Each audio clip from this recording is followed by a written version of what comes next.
Okay, welcome everyone again for another episode of the Nudge Right Talk podcast. This is the fourth in the series. I'd like to thank everyone who gave support by subscribing, by listening, even if it's a little 2 minutes. It's much appreciated. And we're back again this week with the topic of sustainable development. I hope it's very engaging. And to help me flesh this out, discuss this, I have my guest today, Rasheed Pinder. I'll let him introduce himself and take over. Rasheed, over to you. Hi, good morning. Good morning, Nathan, and good morning, everyone. Thank you for having me here. Happy to be here. I'll just say a brief on who I am. I am Rasheed Pinder. I have an academic background in natural resource and environmental management, focusing directly at climate change and sustainable development in the Caribbean. Professionally, I have a background in disaster management as I currently work in the disaster management field in the Caribbean. So that's just a short snapshot. With all things you talk about, you got to at least know what it is. So, Rasheed, if you could help myself and the viewers, tell me, what is sustainable development? Okay, sustainable development. Before we can even delve into sustainable development, we must first understand what development itself is and is regarded as. So, development is basically, in short, a simple definition would be the growth of a situation, a person, a nation over time gradually, helping it to become more advanced. And then sustainable development now would be enabling that to happen in ways that protect the environment, in ways that you utilize your resources to serve this current generation while they still be valid for future generations to enjoy as well. So, sustainable development is a way to ensure that the engines of development just keep going and we don't have any cogs or anything like that there. Exactly. Okay, so is sustainable development therefore something new, or how old is this? What are we talking about in terms Sustainable development isn't new. The term has been around from around the 1980s. It really started to get traction around 1992 to 2000, and this would have been around the time when people started to get when scientists and the rest of the world started to become really conscious about fossil fuels and climate change and pollution, etc. So it really started to get traction, especially in the Rio summit, the UNFCCC, which would be United Nations Framework Convention on Climate Change. The term really started to take off then, and then in the early 2000s, and then within the early 2000s, it went on from there. But as we discuss further, we'll get into it. In my scannings, I would have come across something along the lines of the Millennial Development Goals. Is that factoring into development? Well, the Millennial Development Goals are the goals which the Sustainable Development Goals succeeded. So basically, in the 2000s, the United Nations charted on this agenda, 15-year agenda, with the Millennial Development Goals in an effort to tackle poverty, extreme hunger, in an effort to prevent deadly diseases spreading, looking at child education, and many other development policies. Now, this was a 15-year lifespan.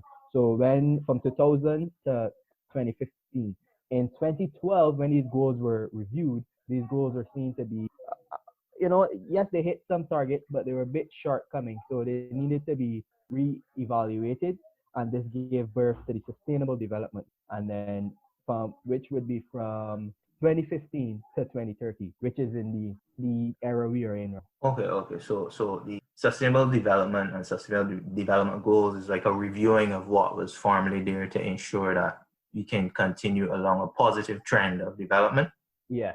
All right. Seeing as how it has undergone refinement in the past, it could possibly be refinement in the future. So that begs the question then: what are the core principles of sustainable development? What is it that we absolutely must try to achieve? Well, the core principles are very cross-cutting and interconnected with each other, but I'll just mention a few. I mean, the number one that I will mention is poverty, because to develop, you can develop and you have a lot of poor, you have a lot of hungry people within a society, because if you're poor, you're not necessarily thinking environment, you're not thinking of minimizing environmental degradation, which is another Thinking key about principle. food.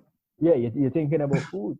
So however you have to get it, however you have to get it. I mean, if you're gonna be farming, you're not telling yourself, let me organically farm.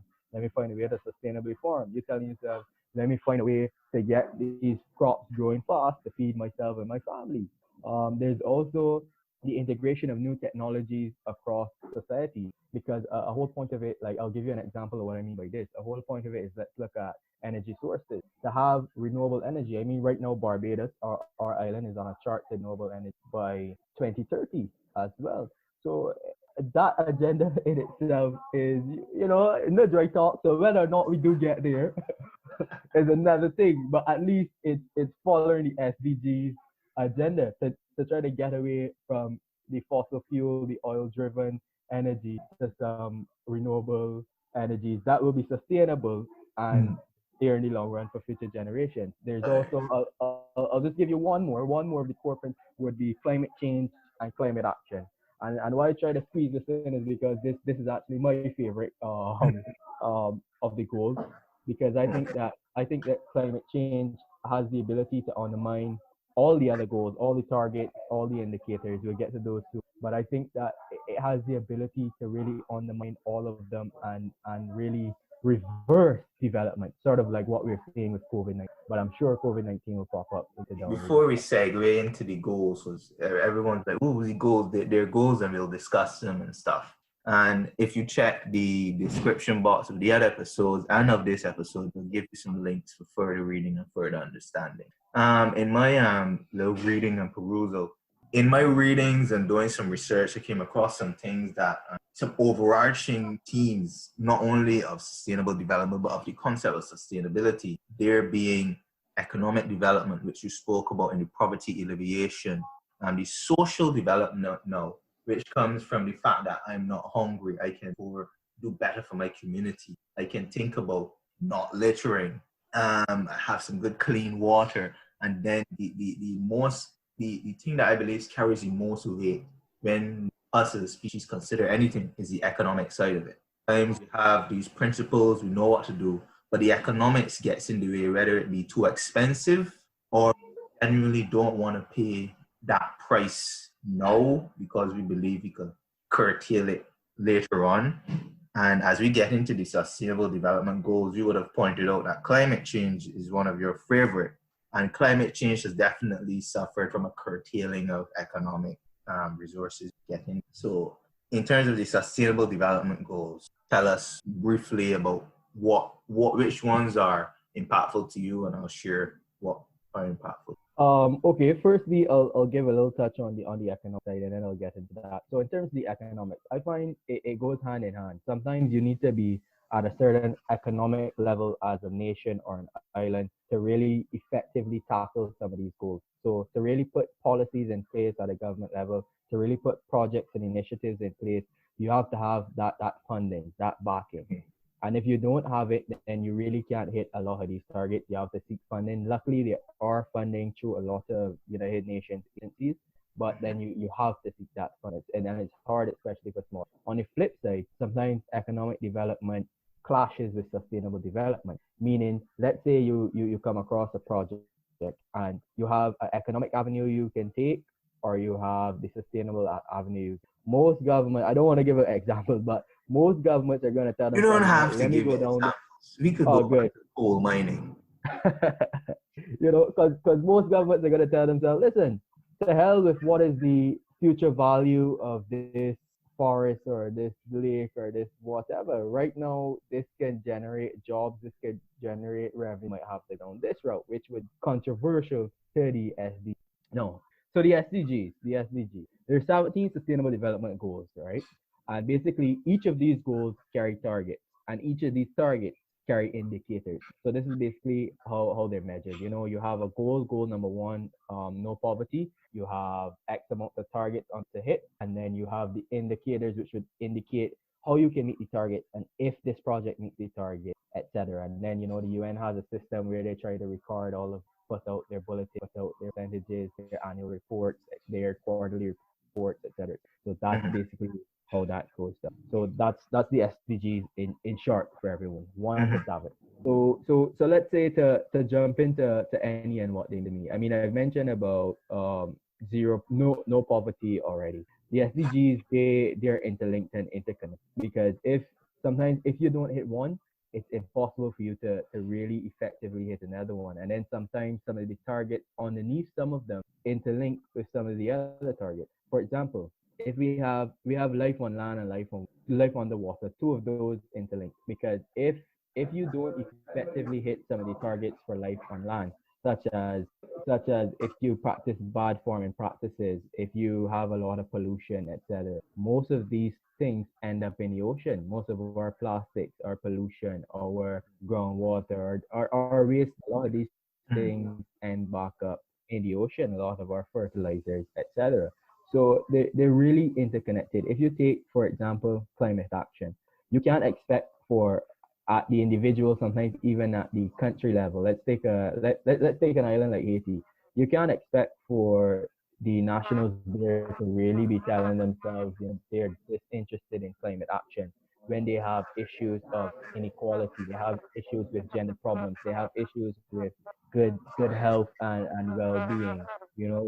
So how can they effectively tell themselves that they're gonna tackle climate action when they have people who are hungry for years? They have settlement who don't have any housing. Right.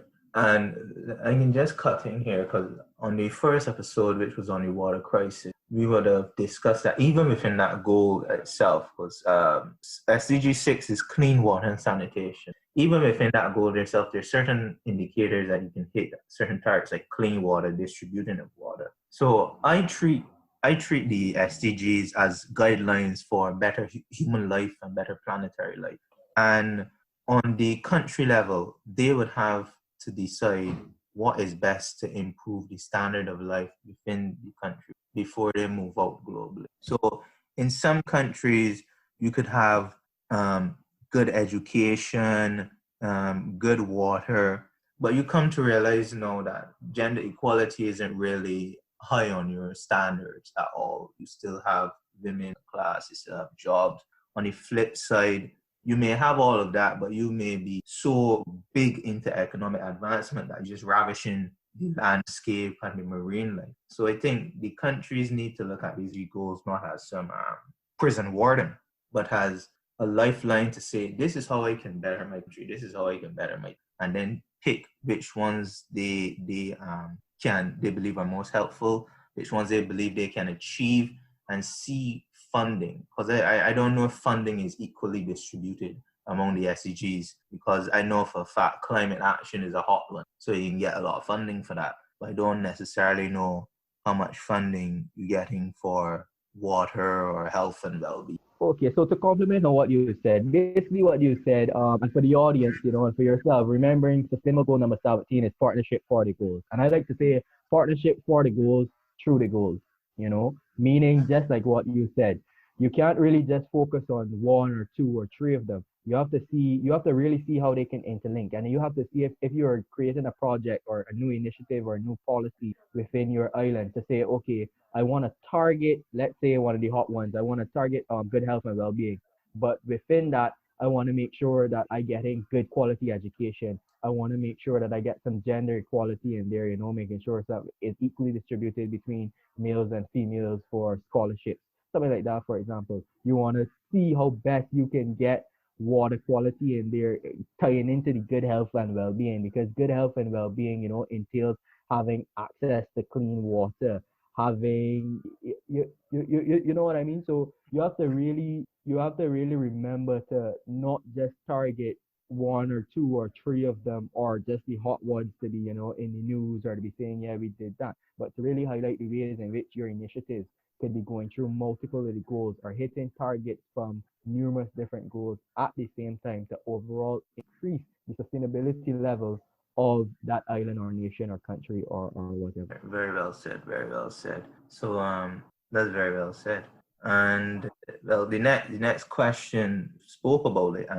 Let's really understand now the link between sustainable development and the environment. We spoke So the, about it and stuff, but let me really get into the understanding of the environment, because it goes generally beyond a simple pollution. Can you help us some more with that topic? yeah, basically what I would say is all goals are linked to the environment, or at least most of them, in my opinion. Some directly so, some indirectly so.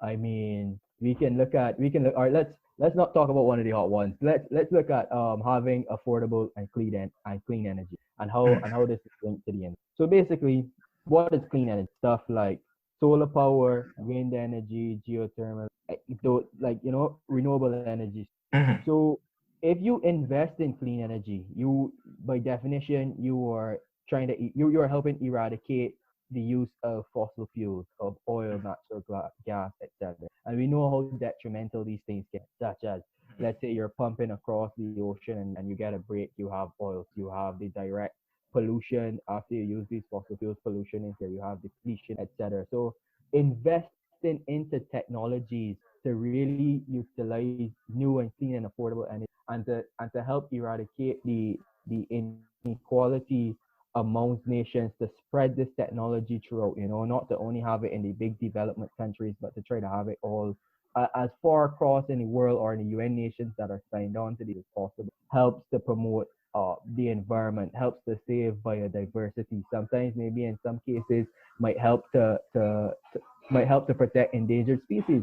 And I could give you an example of that. There are many forests in existence today, even within the Caribbean, which carry endemic species, which carry endangered species.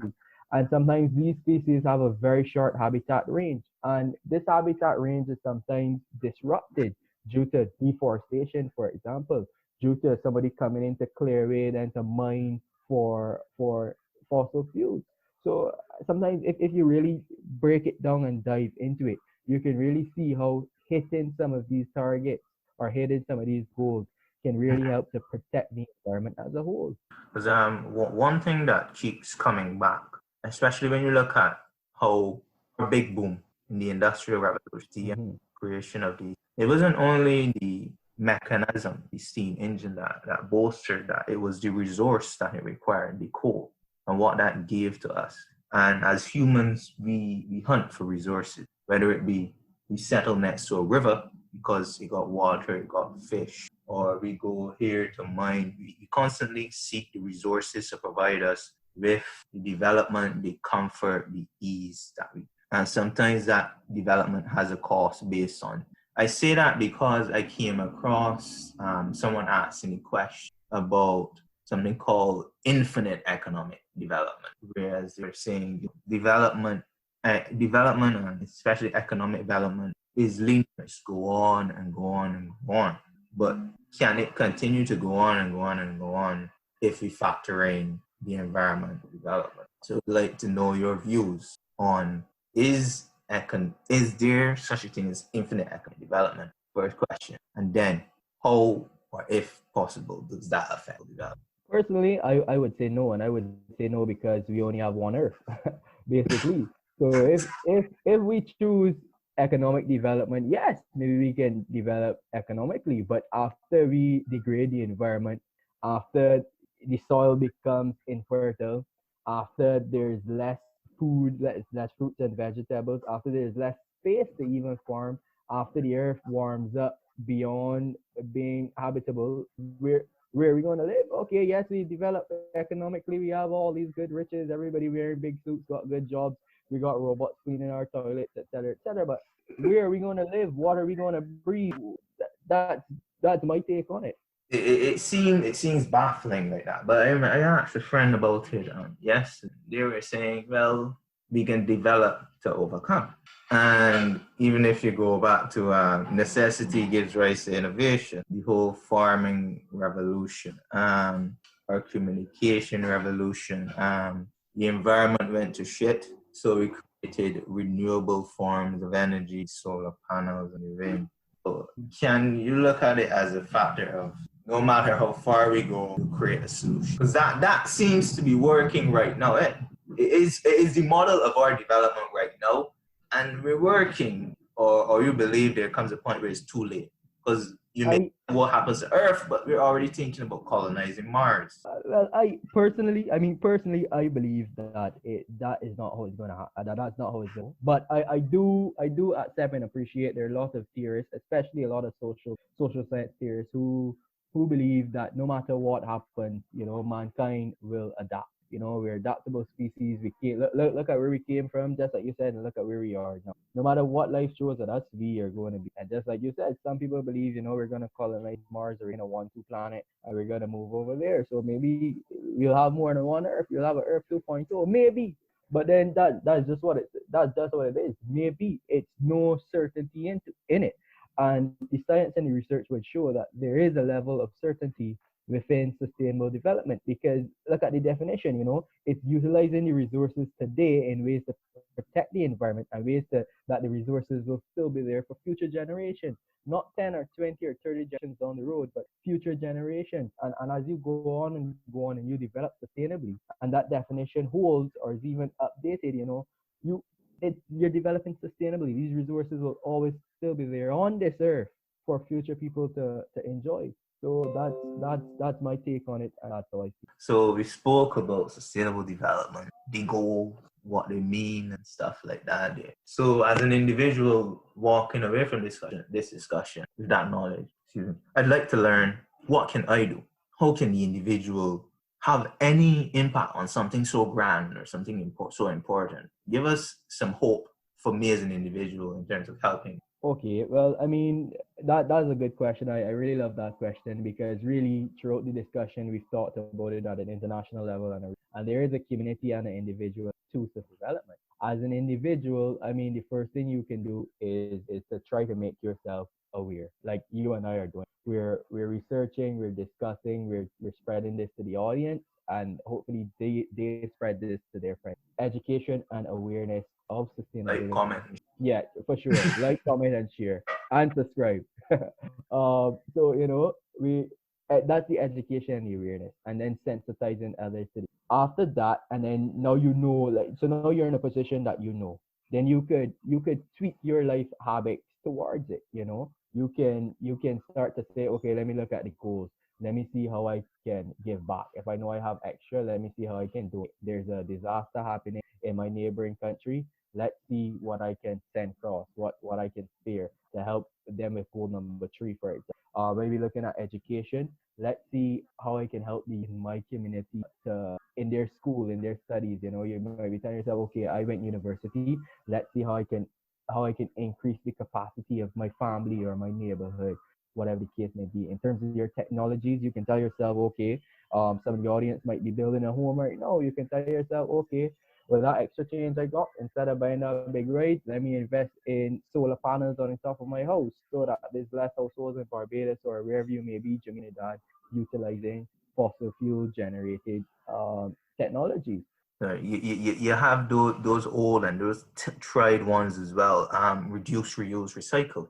Mm-hmm. It's there for a reason. It's been touted for a reason. It works. Make a wise purchasing decision.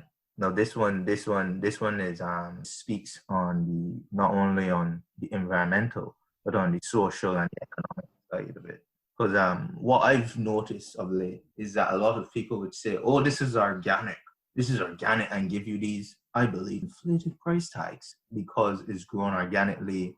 And then when you look at how they would treat their workers, it's not really sustainable for that individual. But even so, making the simplest of steps on that one and growing your own little garden, that Definitely, definitely, community definitely, gardens, growing definitely. community gardens. If you're growing plantain, you can be the envy of everyone. But if someone has some avocados, you can make a trade every now and again, and you get that community spirit that pushes you towards hopefully being a sustainable, not household, not individual, sustainable community. That bottom up approach. It should be more positive. I noticed you said earlier in terms of your work, you would have worked with disaster risk reduction and stuff.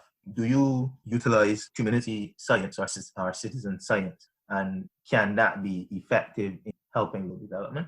I do, and most of the organizations do, and it does because let's say, for example, a lot of the preparedness initiatives are done at the community level because at the end of the day, you need the data, you need the information from those individuals who are community. I'll link it back to something you said. You were speaking earlier about when you're looking to develop yourself, so you go next to the river bank you live because let's say you have the fish, etc. in water. You as somebody looking on, you might not understand why the community is there. So before you come in and you say, okay, you have to move from on the bank because if they have flooding, it might wash out and that. You have to go in on the community level now and get their information, their data, get alternatives from them, and then be able to guide them on what is the best sustainable practice to do to not put themselves in harm's way, for example, and still be able to utilize the resources from that river or lake or what have you. So definitely you do have to receive information and data from the community level and community side, so to speak. Next question that I have. Is it possible? Do you see us, maybe not in this generation, but in a couple generations forward, achieving sustainable development? And what does it look like? Or what do you Well, I have faith. Let me say I have faith. I definitely can't see it. I'm not going to lie to you or the audience. I definitely can't see it within near future, especially a lot of the setbacks we've had. But COVID I included, COVID COVID included. 19 included, which I'll mention shortly. Mhm. But I do have faith that we can get there. And why I said that is because of where we come from. If we look at where we came from to where we are now, in terms of anything at all, any of the goals at all, we've really come a long way globally. Even when I look at Barbados, we've come a long way. So I think if we continue on this trend of sustainability, there will be setbacks, there will be hurdles, but we will be able to jump over them, and I believe we will get there. For me, what does sustainability look like? Up to the other day, I was doing some research around this, and I was looking at countries that are supposed to be carbon neutral or even carbon negative. There are two that are recognized officially. Unfortunately, the names of them slip my mind at this time, but I know there are two nations in the world right now that are officially recognized as carbon neutral, and that's not Would emits that be like the Greenland? amount. I believe Greenland is one, but I know there's a few of them that are said to be, but there's only two that are recognized by the UNF. So I think reaching carbon neutrality is definite for sure poverty eradication, or at least the eradication of extreme, because like I said before, a poor man is a hungry man, and a hungry man not thinking about sustainable development goals, target, nothing. He just thinking about eating. I would definitely say the ecosystems and the environment. We have to be restoring our ecosystems, such as our mangroves, our coral reefs, our forests, and this, by extension, will have the effect of increasing our biodiversity, our abundance of various species.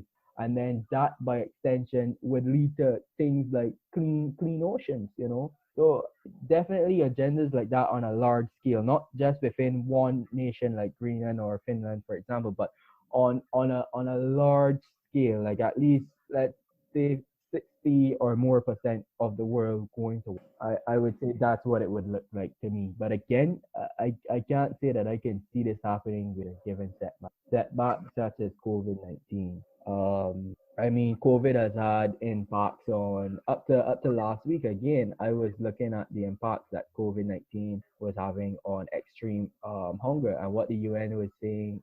Sorry, on extreme poverty and hunger, and what the UN was saying that it started to drive them back by 2013. So Yeah, here's a case where said, pardon? no one has the ability to earn now, innit? Yeah, because nobody has the ability to earn. And then I mean, us in Barbados, we might think we have it bad, but then imagine people in Africa. Imagine some poor communities in India. Imagine poor areas in China. So it's really set back that. And then another impact has been sustainable development on gender equality, because a lot of studies now are showing how females are being impacted more than men, being at home, being to sexual exploitation. In some countries, they're not going to school, they're not getting the education. You're seeing more females becoming pregnant. You are Mm. seeing more domestic abuse.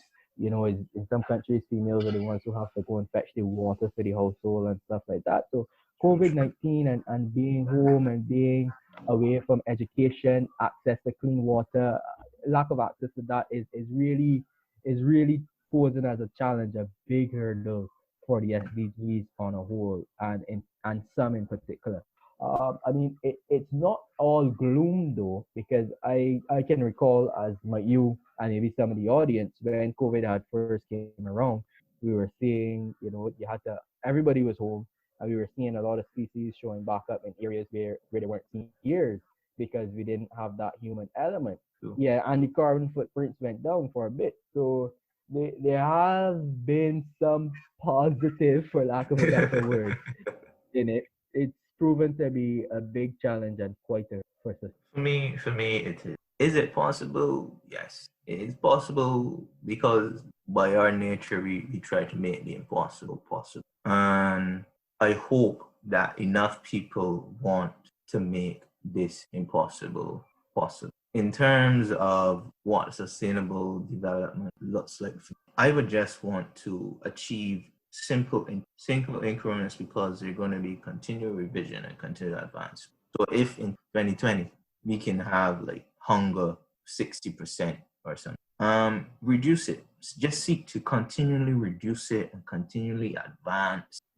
Get more people educated, get more people involved and having a care of the planet. Clean the oceans, clean the lands, live as harmoniously as possible. And I want there to be economic development as well, because that also drives our technological advancements and our comfort. So I think it's going to be very hard working out the balance, but I do believe if we put our minds, we can achieve sustainable development. If not on a global level, on a national level or on a level, we can. So I believe this discussion has been rife with information and wealth, and they'll have some stuff in the description box for everyone to read and probably have a chat with your friend and share this in sustainable development, but utilizing what resources you have now to make sure that the future still has some as well. Rasheed, do you have any closing thoughts that you'd like to inform me? Well, I guess by closing, what I would do is I would encourage your audience to definitely make their comments, and then let them make their comments, and if they have anything we've touched on that they want expanded on or they want to foster discussions, definitely I'll be open, and I'm sure you will as well. So anything they might want cleared up or they might have an opinion see differently, definitely comment, and we can further discussion. It doesn't necessarily have. Very true, very true. As I said, this podcast and this series is to broaden your horizon and get you discuss this topic. Thank you, viewers. Thank you, Rasheed, for coming and having this discussion, informing me, and I hope many other people. And I hope to see you guys again next week. This has been another episode of the Nudge Right Talk podcast. Have a lovely day.